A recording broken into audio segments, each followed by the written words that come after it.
জাহান্নামীরা জাহান্নামের মধ্যে আযাব ভোগ করতে করতে করতে করতে আল্লাহরে ডাক দিবে। দুনিয়া দুইবার সৃষ্টি করলে যত বছর বয়স এই পরিমাণ পরে আল্লাহ বলবে, বল কি বলবি?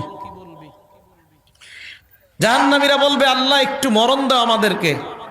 আল্লাহ পাক রব্বুল আলামিন ওই যে বললাম একটা প্রাণী, এই মরণ নামক প্রাণীটাকে জান্নাত আর জাহান্নামের মাঝখানে রাইখা জবাই করে আল্লাহ জাহান্নামীদেরকে বলবে, ইয়া আহলান নার খুলুদুন লা মাউতা ফিহা, এ জাহান্নামীরা চিরস্থায়ী জাহান্নামে থাকো, আজকের পর আর কোনো মরণ নাই। জান্নাতীদেরকে আল্লাহ বলবে, ইয়া আহলাল জান্নাহ খুলুদুন লা মাউতা ফিহা, এ জান্নাতীরা চিরস্থায়ী জান্নাতে থাকো, আজকের পর আর মরণ নাই। আমি আল্লাহ চিরস্থায়ী জান্নাতের সার্টিফিকেট দিয়ে দিলাম। এই জান্নাতের ব্যাপারে আল্লাহ বলেন, সারিউ ইলা মাগফিরাতিম মির রাব্বিকুম ওয়া জান্নাহ, জান্নাত পাওয়ার প্রতিযোগিতা তোমরা তাড়াতাড়ি করো, বেশি পরিমাণ করো। জান্নাতীরা জান্নাতের মধ্যে আছে, আনন্দ উল্লাস করবে, প্রচুর পরিমাণ আনন্দ, ভরপুর আনন্দ করবে। হঠাৎ জান্নাতীরা কানের মধ্যে শুনতে পাবে কে যেন তাদেরকে ডাক দিয়ে বলবে, আসসালামু আলাইকুম ইয়া আহলাল জান্নাহ, হে জান্নাতীরা তোমাদেরকে সালাম। জান্নাতীরা চারদিকে তাকায় দেখে কাউকে দেখা যায় না, গায়েব থেকে একটা আওয়াজ আসবে, এই সালাম অন্য কেউ দেয় নাই, আমি আল্লাহ তোমাদেরকে সালাম দিলাম। আল্লাহর সালাম পাইতে সবাই রাজি আছি না নাই? আল্লাহ সালাম দেওয়ার পর জান্নাতীদেরকে আল্লাহ প্রশ্ন করবেন, হাল ওয়াজাদতুম মা ওয়াদা রাব্বুকুম হাক্কা, আমি আল্লাহ তোমাদেরকে যেই যেই নিয়ামত দিলাম তোমরা পাইছো কিনা? জান্নাতীদের মধ্যে গ্রুপ হবে দুইটা, এক দল বলবে ওয়াজাদনা মা ওয়াদানা রাব্বুনা হাক্কা, আল্লাহ তুমি যা যা ওয়াদা করছো সব আমরা পাইছি। আরেক দল হবে উলামায়ে কেরামের দল, আলেমরা বলবে আল্লাহ না না সব আমরা পাই নাই। আল্লাহু আকবার। আল্লাহ বলবে, একদল বলে পাইছি, তোমরা বলো পাও নাই। ওলামারা বলবে, আল্লাহ আমরা তো দুনিয়াতে নবীর হাদিস শুনলাম, আল্লাহর নবী পূর্ণিমার চাঁদের রাতে সাহাবাদেরকে বললেন, এ সাহাবাদের দল, আকাশের পূর্ণিমার চাঁদ দেখতে তোমাদের কোনো সমস্যা হয় কিনা? সাহাবারা জবাব দিলেন, লা ইয়া রাসূলুল্লাহ, পূর্ণিমার চাঁদ দেখতে কোনো সমস্যা হয় না। আল্লাহর নবী বললেন, লা তুযামুনা ফি রুয়াতিহি সাতারাউনা রাব্বাকুম কামা তারাউনা হাদাল কমারা ফি লাইলাতিল বদরি, যেমনি ভাবে পূর্ণিমার চাঁদ দেখতে তোমাদের সমস্যা হয় না, জান্নাতে এই চোখ দিয়া সরাসরি আল্লাহকে দেখবা কোনো সমস্যা হবে না। কারে দেখবো? দেখতে চাই না সবাই? ওলামারা বলবে, আল্লাহ আপনারে দেখি না, এখন আপনারে দেখতে চাই। আল্লাহ সূর্যের রূপে তাজাল্লি প্রকাশ করবে, সহ্য করার ক্ষমতা থাকবে না।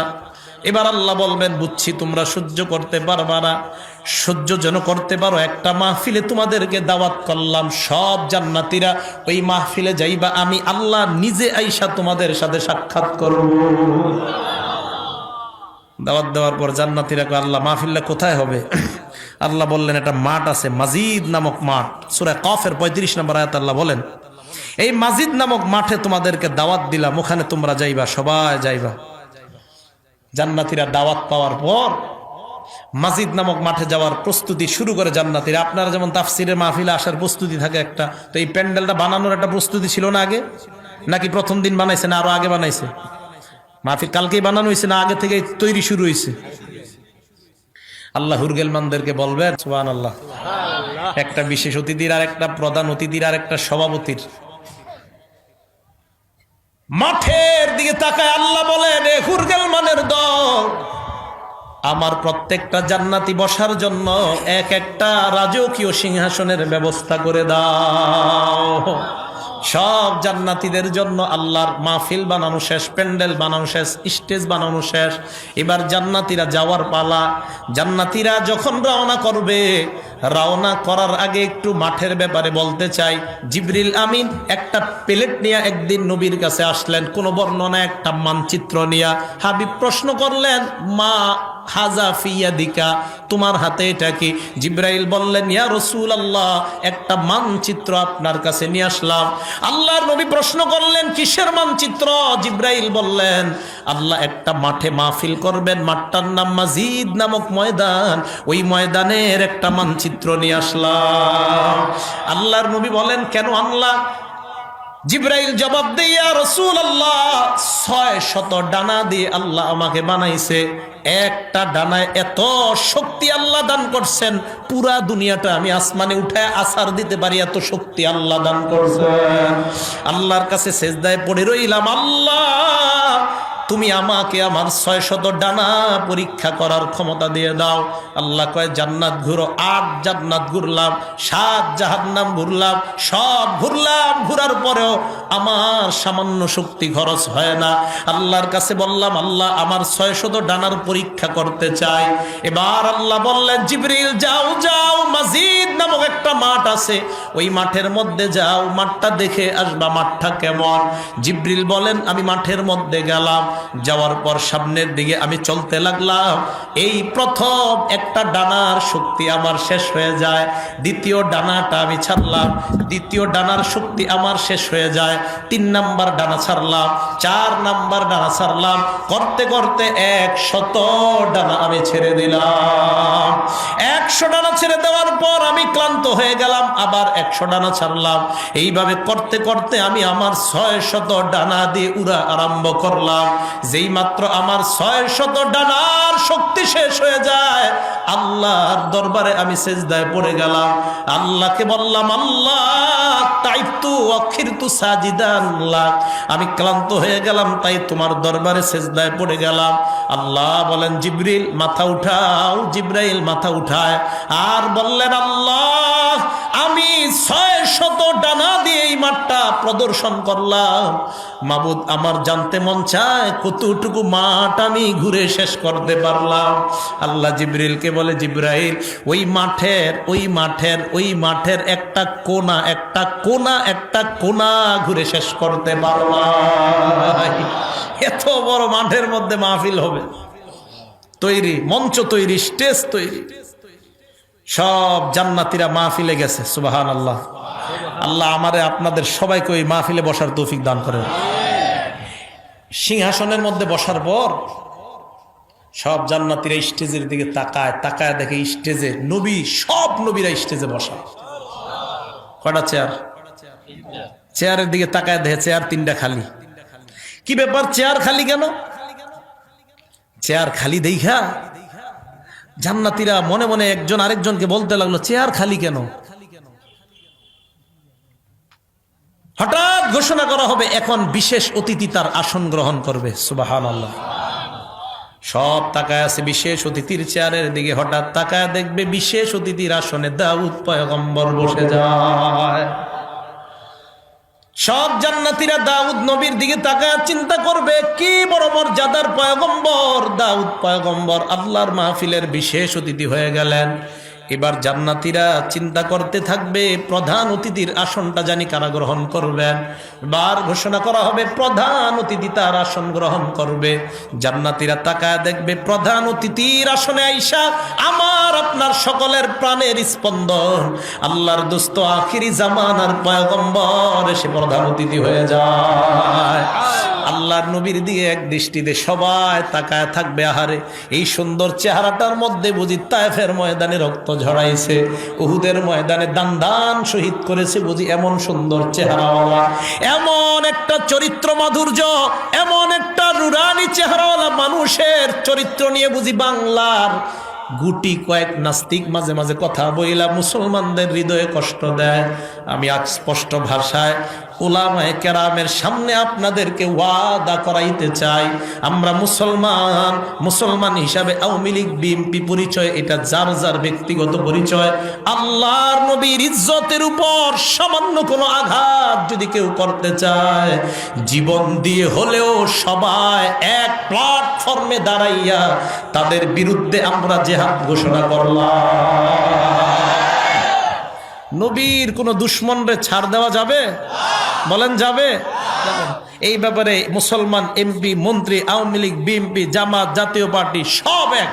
নবী দুশ্মনদেরকে কোনো ছাড় নাই। আমরা কি কখনো আন্দোলন করি বলেন?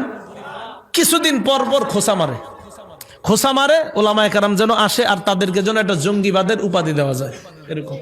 আমাদের শেখুল হাদিস আল্লামা আজিল হক রহমতুল্লাহ আলাইহি যমুনা টেলিভিশন চিন্তা করে কিভাবে খোসাটা দেওয়া যায়। ওনারে যদি জঙ্গি বানানো যায় তো কওমি মাদ্রাসার সব প্রায় লাখ লাখ ছাত্র ওনার ছাত্রের ছাত্র, তার মানে আমরা সবাই ওনার ছাত্র।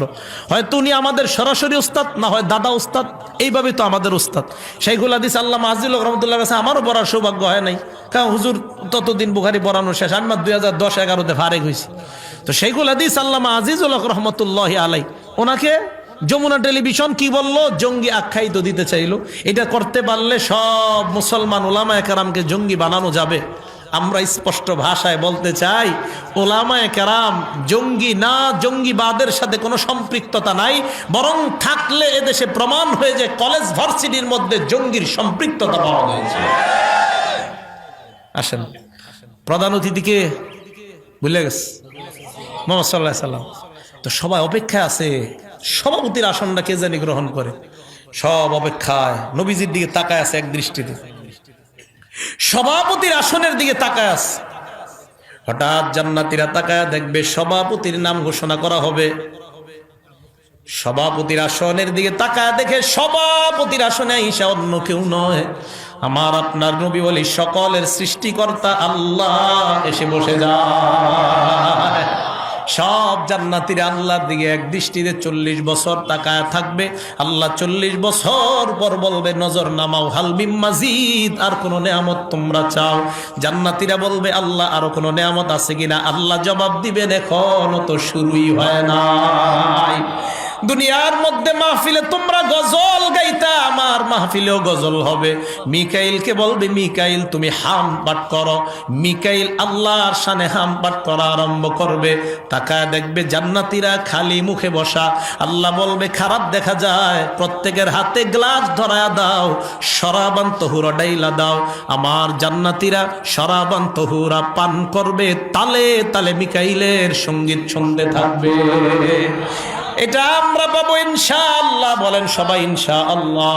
এটা তারা পাবে না যারা 31st নাইট, কয়েকদিন পর এই 31st নাইটে যারা মদ খেয়ে মাতাল ভাবে সারাটা রাত কাটাবে, তাদের জন্য এই নেয়ামত নাই, তাদের জন্য এই নেয়ামত হারাম। 31st নাইট বুঝেননি? আসতেছে কিছুদিন পরে। এত পরিমাণ মদ বিক্রি হবে আমাদের দেশে, এত পরিমাণ মদ বিক্রি হবে, এত পরিমাণ মদ বিক্রি হবে। এইগুলারে আবার কিভাবে যে কোন দিকে যে যাইতেছে দেশ আল্লাহ জানে। আমাদের দেশের স্বাধীনতার স্থপতি বঙ্গবন্ধু শেখ মুজিব, ওনার জন্য দোয়া মাহফিল করা উচিত। উল্টা ওনার জন্য নর্তকী এনে নাচিয়ে ওনার প্রতি শ্রদ্ধা করা হয় নাই, ওনাকে অশ্রদ্ধা করা হয়েছে। এটা ভক্তি প্রদর্শন করা হয় নাই, এটা একজন স্থপতির প্রতি সম্মান দেখানো হয় নাই। ওনার জন্য দোয়ার আয়োজন হবে, ওলামায়ে কেরাম দোয়া করবে। নর্তকীদের নাচের জন্য এই দেশের মুসলমানরা আর ওলি আউলিয়ারা এই দেশের মধ্যে আসে নাই। এটা ইসলামের দেশ, মুসলমানের দেশ। এই জায়গায় ইসলামী সংস্কৃতি চলবে, অন্য কোনো সংস্কৃতি এই দেশে স্থান দেওয়া যাবে না। এটা হলো মুসলমানের দেশ। সভাপতিকে আল্লাহ বলবে আর কিছু চাও? শরাবান তহুরা পান পর্ব শেষ, আর কি চাও? জান্নাতীরা বলবে আল্লাহ আরো আছে। আল্লাহ কয় শুরুই তো হয় নাই।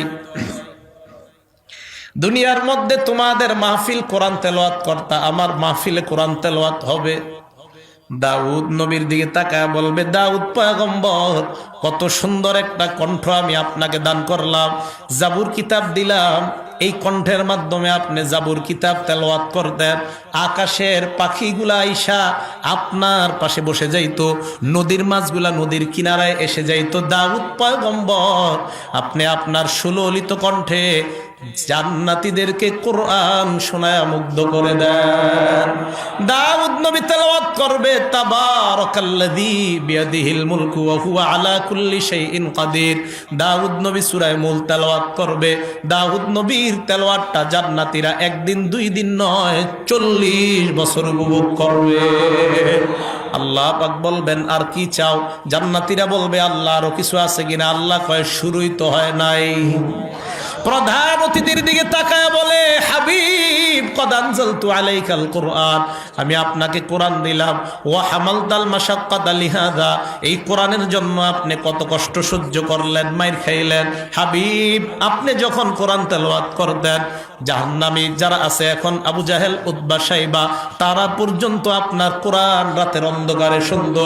হাবিব এত সুন্দর একটা কণ্ঠ দান করলাম, এই কণ্ঠের মাধ্যমে আজকে কোরআন শোনায় জান্নাতীদেরকে মুগ্ধ করে দেন।